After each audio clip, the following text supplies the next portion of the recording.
Nós estamos estudando a série Conhecendo e Vivendo a Verdade. Nós já falamos sobre o capítulo 1, hoje nós vamos falar sobre o capítulo 2, versículo 1 e 2 apenas, irmãos.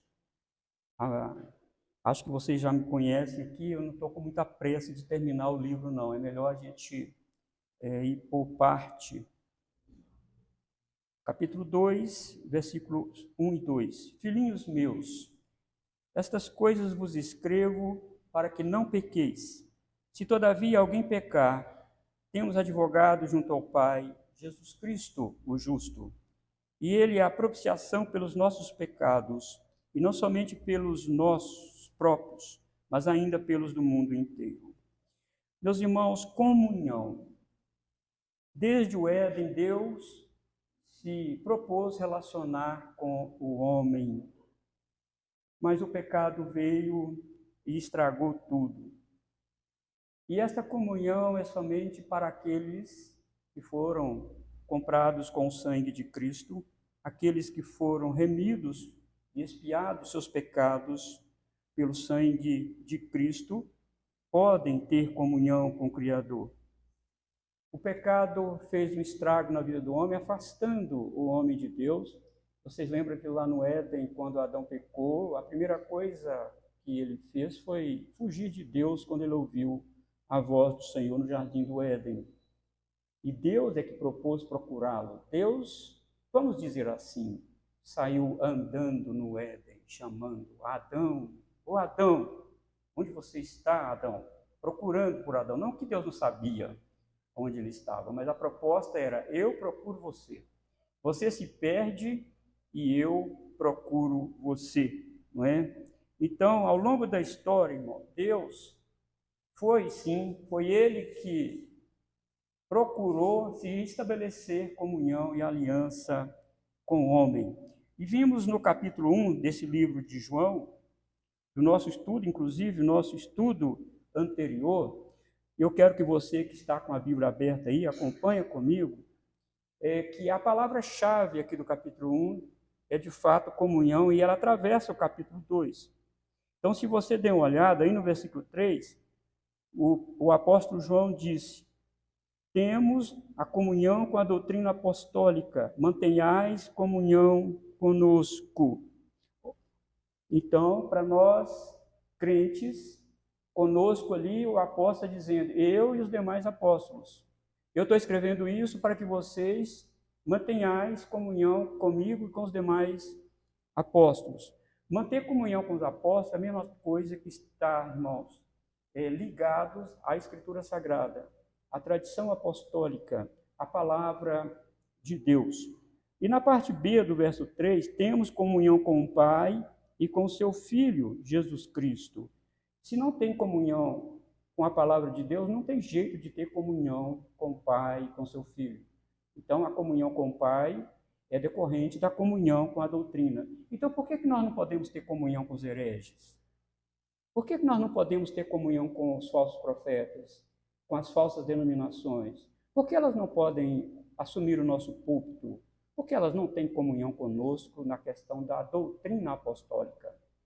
Eles não têm comunhão conosco, então não pode, de forma alguma, assumir privilégios, inclusive conosco. E você pode ver aí, irmãos, que no versículo 6, o apóstolo João continua falando da comunhão. Se dissermos que mantemos comunhão com ele e andarmos nas trevas, mentimos e não praticamos a verdade. Por quê? Não pode a pessoa viver no pecado e dizer: eu estou no pecado, eu vivo no pecado, e mesmo assim eu estou em comunhão com Deus. Certa vez eu fui visitar uma pessoa que estava há muito tempo afastada da igreja, tinha anos já afastada da igreja. Como que a senhora está? Como que está a sua vida? Eu estou bem com Deus, só não estou bem com a igreja. Impossível. Impossível estar bem com Deus e não estar bem com a igreja. Como? Que ele está ligado à cabeça e não está ligado ao corpo, que é a igreja. Assim, ô minha irmã, não, a senhora não está bem, a senhora não está de forma nenhuma bem, a senhora não está tendo comunhão com a igreja. E você vê aí no versículo 7, Se, porém, andarmos na luz, como ele está na luz, mantemos comunhão uns com os outros. E o sangue de Jesus, seu Filho, nos purifica de todo pecado. Observe a gradação: comunhão com a doutrina apostólica, comunhão com o Pai e com o Filho, que redunda na comunhão com a igreja. Irmãos, a comunhão vertical, ela é o resultado. Na verdade, a comunhão horizontal é o resultado da comunhão vertical. Precisamos primeiro ter comunhão com Deus. Então, nós vimos no estudo passado que essa comunhão aqui não é agremiação, não é fazer parte de uma agremiação, não é uma comunhão de congraçamento, não é uma comunhão que fazemos aí, compramos uma cota em algum lugar e somos sócios. Esta comunhão aqui é uma comunhão com o corpo de Cristo, é uma comunhão com as verdades de Cristo. Então, esta é a palavra-chave aqui no capítulo 1, comunhão. Agora, para entrar no capítulo 2, o apóstolo João diz: olha, no meio deste caminho, na nossa trajetória espiritual, pecamos. E se pecarmos, ele vai dizer, temos advogado. Então, João vai falar nesses versículos 2, capítulo 2, versículo 1 a 17, a manutenção da comunhão. Como manter essa comunhão? Deus nos estabeleceu e agora? Como nós vamos manter essa comunhão? Por isso que nós propomos falar hoje sobre a provisão para a manutenção da comunhão. E a primeira coisa que nós precisamos aqui, diz aí no versículo 1, é de um defensor. Para manter a nossa comunhão com Deus, precisamos de um defensor. Filhinhos meus, estas coisas vos escrevo para que não pequeis. Filhinhos meus, observe a maneira carinhosa e afetuosa que o apóstolo João se dirige àquela igreja. Essa maneira de falar filhinhos ou filhinhos meus, aqui, o único lugar na Bíblia que está escrito filhinhos meus, esse pronome possessivo, é uma maneira de dizer para a igreja: eu sou o pai espiritual de vocês. Eu estive com Jesus, nós vimos Jesus, nós ouvimos Jesus e nós anunciamos o que Jesus anunciou para nós. Então, nós somos os pais espirituais de vocês. Então, você percebe que é uma maneira muito peculiar de João. Eu quero que você acompanhe comigo aí no versículo 12 do capítulo 2. Algumas ocorrências nesse livro que ele chama a igreja de filhinhos. 2, capítulo 12. Filhinhos, eu vos escrevo porque os vossos pecados são perdoados por causa do seu nome. No versículo 18, mais embaixo. Filhinhos, já é a última hora. Vira a página aí, se você puder, no capítulo 3 e versículo 7. Filhinhos, não vos deixeis enganar por ninguém. Aquele que pratica justiça é justo, assim como ele é justo. E mais aqui na frente, capítulo 4, versículo 4. Filhinhos, vós sois de Deus, e tendes vencido os falsos profetas, porque maior é aquele que está em vós do que aquele que está no mundo. E por último, no capítulo 5, versículo 21, filhinhos, guardai-vos dos ídolos. Percebem a maneira carinhosa que o apóstolo João está se dirigindo à igreja? Ele era muito amável com a igreja. Era muito amável. Aqui, irmãos, vai uma nota de rodapé aqui. Você já viu pastores autopiedosos, líderes de igreja autopiedosos, líderes de igreja que acham que são mais santos que todo mundo, acham que estão por cima de tudo? E eu tenho muito receio disso, porque a maneira que nós nos relacionamos com Deus reflete na maneira que nós relacionamos com a igreja. Nós precisamos ter, sim, sermos incisivos na relação da verdade. Não podemos, de forma alguma, deixar que a mentira tome conta, mas, ao mesmo tempo, nós precisamos ser afetuosos, amorosos. O apóstolo Paulo diz que a nossa palavra deve ser temperada com sal. E essas expressões aqui de João demonstram quão amoroso era esse homem, quão afetuoso era ele. E eu li um pouco sobre ele, a história da igreja primeiro século ali, e é de encantar a gente com a maneira que o apóstolo João tratava os crentes, como ele, inclusive, ele só não tinha muita paciência com os falsos profetas, com os hereges.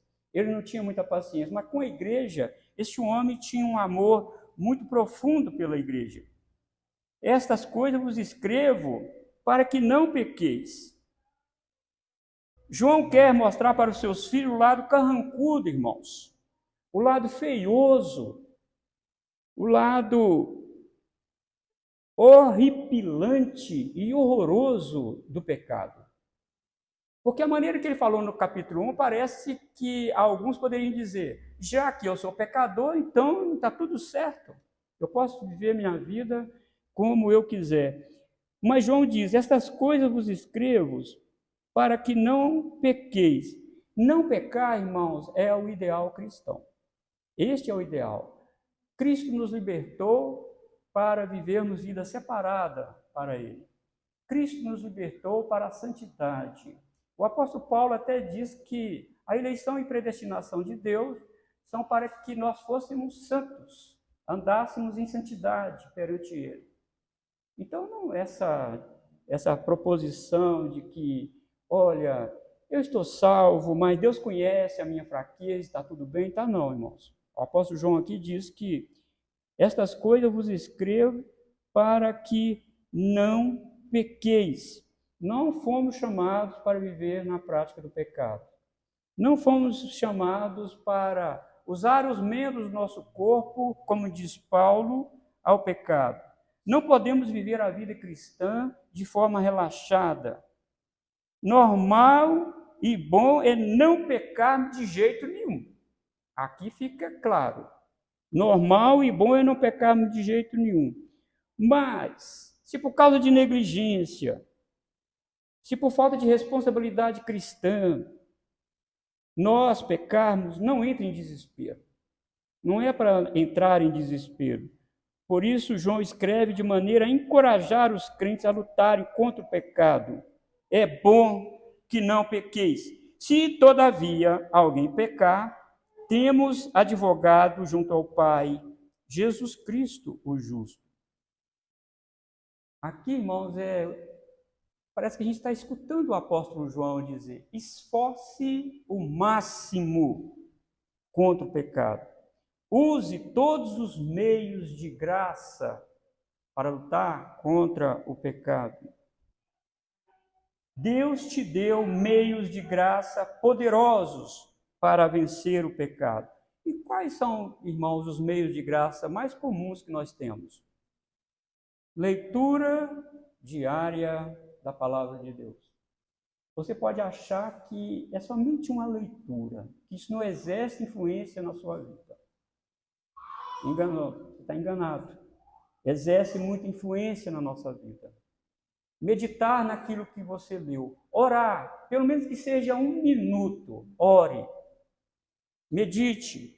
Ore. Vigie. Procure sempre estar no meio do povo de Deus. Procure sempre estar em comunhão com o povo de Deus, cantando, se alegrando juntamente com o povo de Deus. Isso são meios de graça que o Senhor nos dá, irmãos, para vencermos o pecado. Não nos afastarmos do sacramento da ceia, porque o Senhor, irmãos, propôs alimentar a igreja através dos ouvidos e através da boca. A igreja é edificada através dos ouvidos, ouvindo a palavra de Deus, e ela é edificada também através da boca, participando do selo e sinal da redenção, que é o sacramento da ceia do Senhor. Mas se alguém pecar, não se desespere, porque você não será fulminado com a ira de Deus. João diz aqui: temos advogado junto ao Pai. Observe aqui, irmãos, advogado e Pai. Esses dois vocábulos tranquilizam o coração do crente. Para nós, irmão, Deus não é um juiz carrancudo, como muitas pessoas pensam que ele é. Cuidado! Cuidado, que Deus, com o seu pecado, porque Deus está com chicote, pronto para te chicotear. Esse não é o Deus da graça. Esse não é o Deus da Escritura. Aqui o apóstolo João diz: temos advogado junto ao Pai. Não temos advogado junto a um juiz, não. Temos advogado junto ao Pai. E ele primeiro diz, é bom que não peque de jeito nenhum, mas se pecar, não entre em desespero. Não pense que as coisas que estão acontecendo com você são decorrentes do seu pecado. Pode ser, pode até ser. Mas o apóstolo João diz, você tem um advogado. E advogado, irmãos, é aquele que está ao seu lado para te defender. Aqui João está tranquilizando a igreja. Fique tranquilo. Cristo vai te defender diante de Deus. Não tenha medo. Conte tudo para o seu advogado. Conte tudo para ele. Sabe aquele pecado, irmãos, que você não tem coragem de contar para o seu pai ou sua mãe, o jovem não tem coragem de falar? Sabe aquele pecado que você sente vergonha de comentar com alguém da igreja? E nem com o pastor você tem coragem de falar? Sabe aquele pecado que você fica atormentado com ele? Aqui a Escritura nos aponta uma solução. Conte para o advogado, fale com ele. Fale com ele, ó Senhor, eu tenho essa fraqueza, eu tenho esse problema, eu tenho, digamos assim, um quarto escuro na minha vida. E eu oro ao Senhor para que o Senhor me dê força para vencer esse pecado. O apóstolo João diz, temos advogado junto ao Pai. Fale com Jesus. Às vezes não é nem legal mesmo falar com ninguém da igreja, com ninguém. Fale com Jesus. Ajoelhe se quiser até. Fale com Jesus, fale com ele. Senhor advogado, Cristo Jesus, eu estou com um problema sério na minha vida. E eu estou com recaídas disso e daquilo na minha vida. Temos irmãos advogados. Não é levar uma vida cristã na bancarrota, relaxadamente. Não é isso que João está falando aqui. Ele está dizendo, inclusive, para não pecar. Não, ele está dizendo a seriedade que tem a vida cristã. Mas se pecar, temos advogado. Engraçado, irmãos, que a preposição prós aqui, junto a, mostra a presença contínua de Cristo a Deus. Ele está lá, junto com Jesus, junto com Deus Pai. João diz que Jesus Cristo é o justo. Se você observar a oração de Salomão em Crônicas, se você observar o Salmo 14, e se você observar também Paulo linkando aquilo que ele falou no capítulo 3 de Romanos, sobre que não há um justo sequer, onde ele diz que não há ninguém que peque, Salomão diz, não há ninguém que peque. Então, ele está linkando isso, irmãos, que justo é aquele que não peca. Esse é o justo, é aquele que não peca. Se não há justo, então há pecadores. Aqui, João está dizendo, Jesus nunca pecou. Ele é o justo.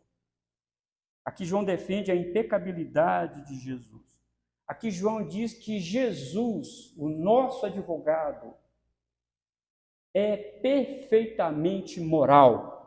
É perfeitamente ético, é completo. Ele é o nosso advogado. E ele nos justificou, derramando o seu sangue para nos remir dos nossos pecados. Então, justo aqui fala da perfeição moral do nosso advogado. Não é qualquer advogado, irmãos, que temos no céu.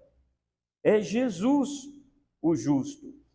E é tão certo que João está falando sobre a impecabilidade de Jesus, que eu quero chamar a sua atenção de novo, para você acompanhar comigo aí. No capítulo 2, e versículo 6, veja o que o apóstolo João diz.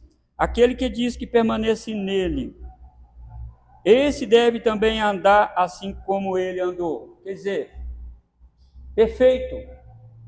E no capítulo 2, versículo 29, se sabeis que ele é justo, reconhecei também que todo aquele que pratica justiça é nascido dele. Como que eu sei que eu sou nascido de Deus? Como eu sei que sou salvo? Como eu sei que sou eleito, predestinado? Como eu sei, irmãos, que eu quero andar como Jesus andou? Há um desejo na minha alma de parecer mais e mais com Jesus. Há um desejo na minha vida de não pecar. O pecado tem que ser um acidente na nossa vida, e não uma coisa normal. Não é. Então, por isso que aquele que é justo, é nascido de Deus, aquele que quer andar com Jesus, assim como ele também andou. Olha, observe também no capítulo 3, versículo 3. E assim mesmo se purifica todo que nele tem essa esperança, assim como ele é puro. O desejo, irmão, de santidade na minha vida e na sua vida é uma prova cabal que nós nascemos de Deus.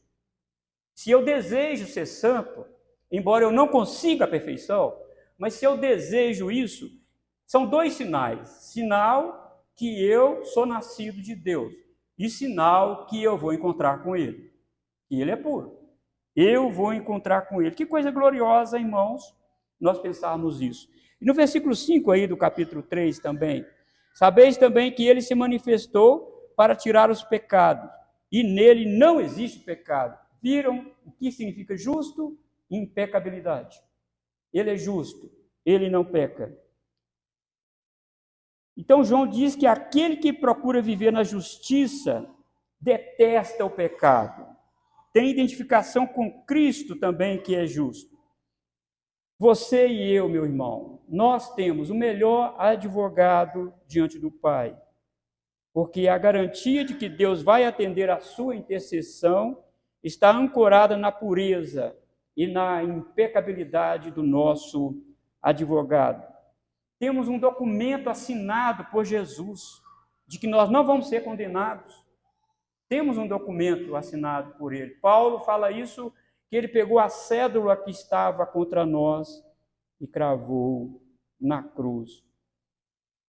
Li recentemente num livro onde um prisioneiro na antiga Inglaterra, na época de Carlos I, ele foi levado ao tribunal para receber a sentença de morte por causa dos seus crimes.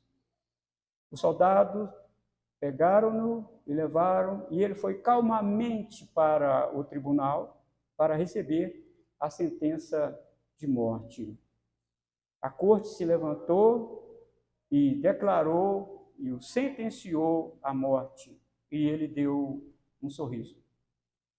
Ele pediu licença ao policial, tirou da sua roupa um documento assinado pelo rei Carlos I, absolvição. Você está absolvido. É por isso que ele foi sorridente para o tribunal. É por isso que ele foi tranquilo para o tribunal. É isso que João quer nos mostrar, irmãos. Não tenha medo. Temos um advogado junto ao Pai. Ele é fiel e justo para perdoar os nossos pecados. Então nós precisamos de um defensor. E ele é o nosso advogado, Jesus Cristo. Agora, irmãos, veja bem agora no versículo 2. Aí quero que você preste atenção aí. E ele é a propiciação pelos nossos pecados, e não somente pelos nossos próprios, mas ainda pelos do mundo inteiro. Propiciar é conciliar as duas partes, é pacificar. Mas, teologicamente, irmãos, os comentaristas mais sérios do Novo Testamento entendem que esta palavra não pode ser grafada no Novo Testamento por causa do significado dela. É melhor dizer, ele é a nossa expiação pelos nossos pecados. Talvez a expiação seria melhor traduzida do que propiciação. Por quê, irmãos? A propiciação significa cobrir algo. Deixa eu me voltar lá a Êxodo 25. Você talvez esteja lembrado que Deus mandou fazer uma arca. A arca da aliança. A arca não era toda de ouro, ela era coberta de ouro. Eu quero lembrar vocês o que estava dentro da arca. Dentro da arca estavam as tábuas da lei, que é a palavra de Deus. Estava lá o bordão de Arão e um pote contendo o maná. O bordão de Arão nos fala sobre a liderança de Deus sobre o povo. E o maná fala a nutrição do povo de Deus. E estava dentro da arca. A questão é, a arca não tinha tampa, mas aí Deus mandou fazer uma tampa de ouro batido, purinho. Observe aqui, irmãos, a arca era uma peça, o propiciatório era outra peça diferente. Digamos que isso aqui fosse a arca e essa parte aqui fosse o propiciatório.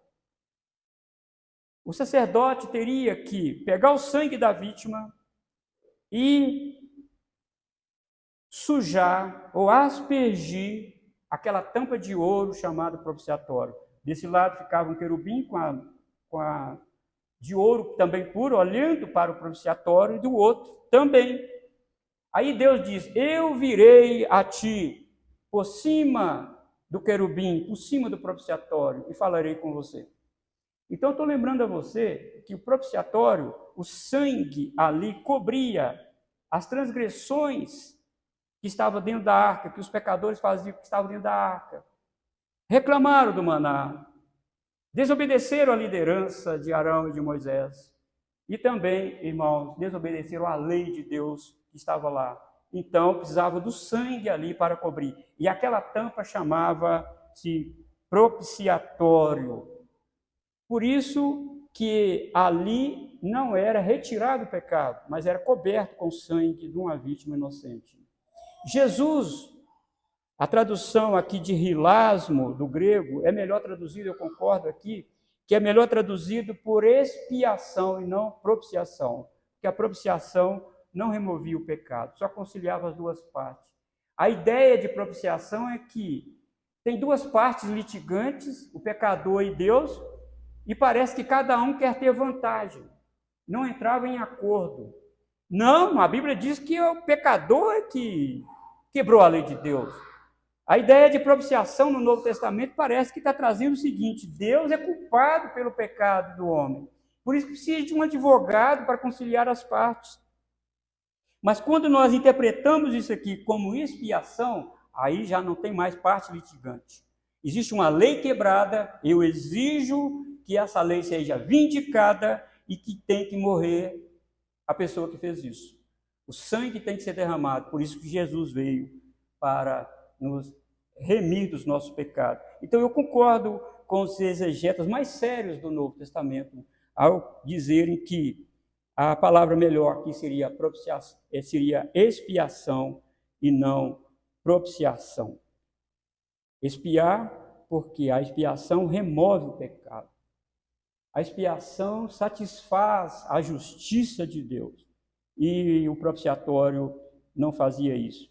O sangue de Cristo, irmãos, além de anular o juízo divino contra o pecador, também remove a sujeira do pecado em nossa vida. E não somente cobre o pecado, como acontecia lá no propiciatório. E a seguir, João fala sobre a abrangência da obra expiatória de Cristo, e não somente pelos nossos próprios, mas ainda pelos do mundo inteiro. Aqui devemos tomar cuidado para não fazer o texto dizer o que ele não diz. Vamos tomar muito cuidado. Muitos usam esse texto para ensinar que Cristo morreu pelos pecados de cada pessoa individual. Usam esse texto aqui para dizer isso. Bom, se Cristo morreu por cada pessoa do mundo, então é certo que ninguém se perderá. Se ele morreu por cada pessoa no mundo, é certo que essa pessoa está salva. Como que Cristo derrama o sangue dele em favor de uma pessoa e mesmo assim essa pessoa vai para o inferno? Como? Se Cristo removeu o pecado desta pessoa, essa pessoa está salva e acabou. E ela está salva e nunca se perderá.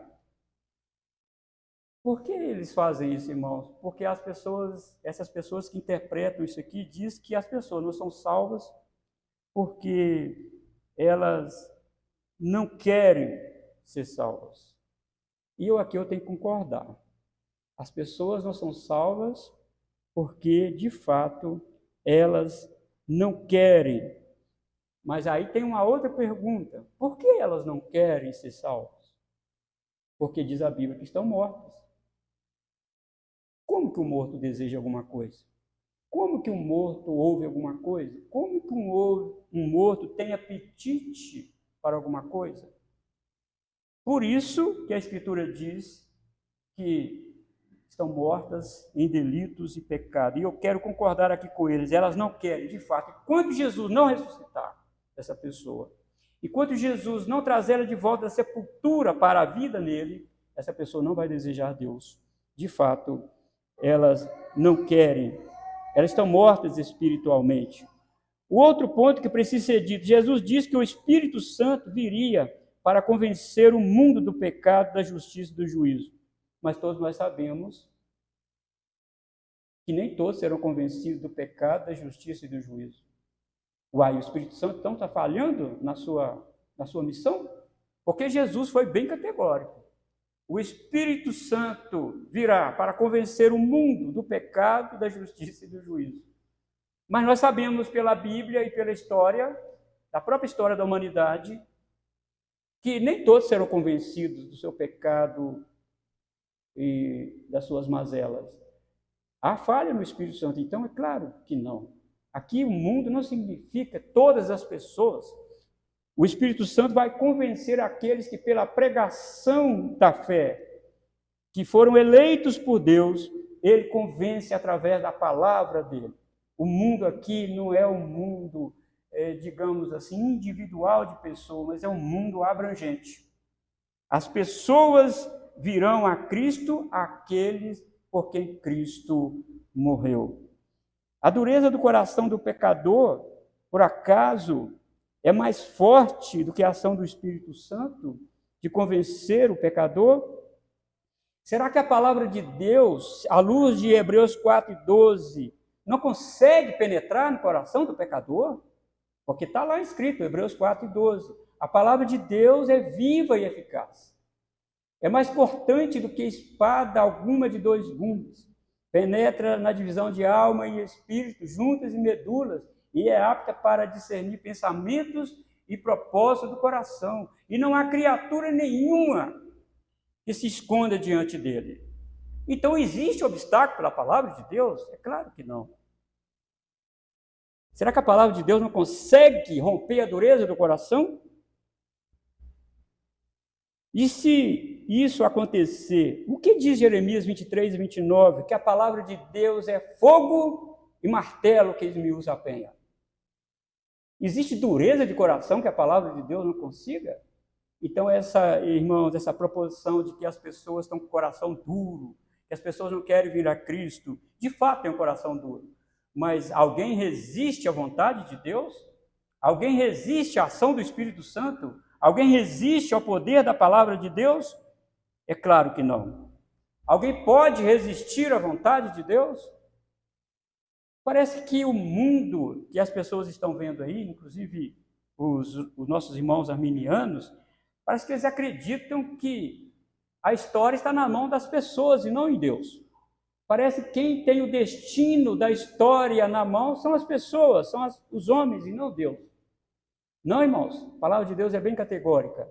Deus é o Senhor da história, Deus é o Senhor da salvação. Por isso, Jonas 2, versículo 9 diz, a salvação vem do Senhor. Então, aqui nós concordamos aqui, irmãos, que o Jesus morreu, que o sangue de Jesus foi derramado, não somente para expiar os pecados daqueles irmãos lá, mas nosso e de todo mundo que o apóstolo João está falando. Se Cristo morreu pelo mundo todo, como muitas pessoas querem acreditar, eu quero só deixar uma pergunta, talvez alguém aí vai me assistir depois. Jesus morreu, então, pelos anjos caídos, os demônios? Faz parte do mundo caído. Os demônios fazem parte do mundo caído, eles também são mundo. Será que Jesus morreu para salvar os demônios também? É certo que não. Então, mundo aqui não significa todos os seres caídos. Mundo aqui não significa todas as pessoas caídas, mas todos aqueles a quem o Senhor quer salvar. Eu só quero deixar, irmãos, aqui uma aplicação para nós pensarmos aqui nessa noite. Cuidado, nunca diga, Jesus sabe dos meus pecados, por isso não preciso confessá-lo. Precisa. Um por um, você precisa. Claro que precisa. Lembrem que o nosso advogado no céu é passivo. Assim que você peca, ele diz, meu pai, ele acabou de pecar e agora eu estou entendendo. Não, você precisa confessar. Você precisa orar. Ele, ativo, tem que ser você. Você que tem Senhor advogado Jesus Cristo. Pequei contra ti, perdoa-me. Aí sim, ele vai interceder. Mas essa alegação, ó Deus, eu conheço todos os meus pecados e perdoa todos os meus pecados, amém. Não, para com isso. Não é assim não. Confesse um por um do que você lembra. E faça como o salmista, me parece que é o salmista Davi. Olha, me lembre dos pecados que eu não estou, que estão ocultos na minha mente. Me lembre. Faça eu lembrar os pecados que estão ocultos em minha mente. Precisamos, irmão, confessar todos os nossos pecados e assim ele intercede ao Pai por nós. Jesus só intercede, como diz a cláusula condicional do capítulo 1, versículo 9. Se confessarmos os nossos pecados, ele é fiel e justo para nos perdoar os pecados e nos purificar de toda injustiça. Eu deixo mais algumas perguntas para nós aqui, inclusive para o pastor aqui. Como está seu progresso espiritual na luta contra o pecado? Está vencendo ou sendo vencido? Você tem algum pecado de estimação? Você está usando todos os meios de poder que Cristo te deu para vencer o pecado? Identifique os pecados que mais te perturbam na sua vida cristã e apresente ao seu advogado Jesus Cristo, o justo. E não pense que pecado é somente relacionado a sexo. Quando fala em pecado na igreja, parece que todos têm um olhar voltado para pecado sexual. Pecado é tudo que quebra a lei de Deus. Todas as coisas. Eu tenho observado, irmãos, que um dos pecados que está sempre acompanhando muita gente dentro da igreja é a negligência. Isso também é pecado. Porque, à luz de Hebreus capítulo 10, negligenciar é pisar o sangue da aliança da graça. Ser negligente nos trabalhos do Senhor, ser negligentes no culto ao Senhor, ser negligente, irmão, no domingo do Senhor, faltar ao trabalho do Senhor no domingo do Senhor, trabalhou até sábado e domingo vai procurar não sei o que, isto é pecado. Precisa vencer isso. Precisa vencer isso. Porque senão vai trazer muito prejuízo para a sua vida cristã. Mas quando nós falamos de pecado, parece que só temos olhos para falar de pecado sexual. Quando a palavra de Deus fala em Gálatas sobre obras da carne, não são os pecados sexuais que estão lá em primeiro lugar. Está lá é a ira, está lá é a facção, está lá é a divisão. Lá na frente que tem lá os pecados sexuais. A glutonaria, inclusive, é um pecado, não é? É um grande pecado, é obra da carne. Então, como está a sua vida perante Deus? Como está o progresso da sua vida perante Deus? Se você olhar para trás hoje, você pode dizer, eu obtive vitória sobre este ou estes pecados na minha vida. Irmãos, enquanto nós estivermos aqui, é luta mesmo contra o pecado, é luta. Mas nós precisamos, dia a dia, vencer esses pecados pelos meios de graça que o Senhor nos deu. Precisamos fazer isso. Aí eu dou um testemunho pessoal aqui. Olhando para trás, irmãos, olhando para a minha vida até aqui, e eu louvo a Deus, porque o Senhor me deu vitória sobre muitos pecados. Muitos pecados. E hoje eu posso, inclusive, aconselhar pessoas em relação a muitos pecados. Como vencer isso? Louvado seja o nosso advogado, irmão, junto ao Pai. Mas não podemos, irmãos, negligenciar. Não podemos negligenciar. A vitória é tão grande que parece que a gente olha para trás e fala, como que eu fui vencido durante tempo? Por isso, como? Se Deus, irmãos, enche-nos da sua graça e do seu poder. Como que podemos ser vencidos por isso? É possível vencer, irmão? É possível? Não, é claro que vai vencer. É claro que vai vencer, é evidente que vamos vencer. Porque é bom que não pequeis. Se acidentalmente pecarmos, temos advogado junto ao Pai. Que Deus nos ajude, irmãos. Que Deus nos abençoe. Amém.